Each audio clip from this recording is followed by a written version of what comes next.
আসসালামু আলাইকুম রহমতুল্লাহ। বাংলাদেশ স্বাধীন হলো আজ 5ই আগস্ট 2024। 71-এর পর নতুন করে দেশ স্বাধীন হলো, সেই খুশিতেই মিষ্টি বিতরণ চলতেছে আমার পক্ষ থেকে। 2 নম্বর গেট না গেলে বুঝতাম না এই স্বাধীনতার খুশি কতটুকু ছড়িয়ে পড়েছে আশেপাশে। আল্লাহ সবাইকে ভালো রাখুক। আগামীতে আমাদেরকে দুর্নীতিমুক্ত একটা দেশ গড়ার জন্য এরকম একটা নেতৃত্ব আসুক, আমাদের জন্য, জনগণের জন্য, মঙ্গলের জন্য এই কামনা করতেছি সব সময়। 2 নম্বর গেট না গেলে বুঝতাম না বাংলাদেশের মানুষ কি পরিমাণ খুশি হয়েছে। ভিডিও ধারণ করার মতো ওই জায়গাটুকুও পাচ্ছি না, মানুষ আর মানুষ চারিদিকে।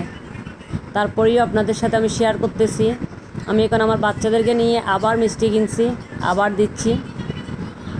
মিষ্টির দোকানে মিষ্টি শর্ট পড়ে গেছে, তাও আমাকে মিলাই 3 প্যাকেট দিছে। আমি 3বার করে 3 জায়গায় করে মিষ্টি বিতরণ করছি। এই খুশিটা আপনাদের সাথে শেয়ার করতে না পারলে আমার ভালোই লাগতো না, তাই একটু শেয়ার করলাম। সবাই ভালো থাকবেন, যোগ্য নেতৃত্ব আসুক, দুর্নীতি না হোক, বাংলাদেশ এগিয়ে যাক।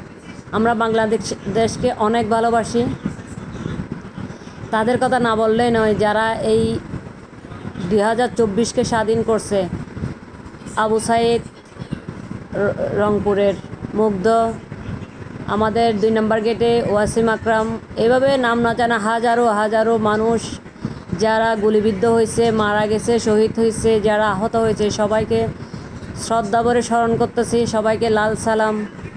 ভালো থাকবেন, দোয়া রাখবেন। সর্বোপরি বাংলাদেশকে এগিয়ে নিয়ে যাবে এরকম একটা যোগ্য নেতৃত্ব।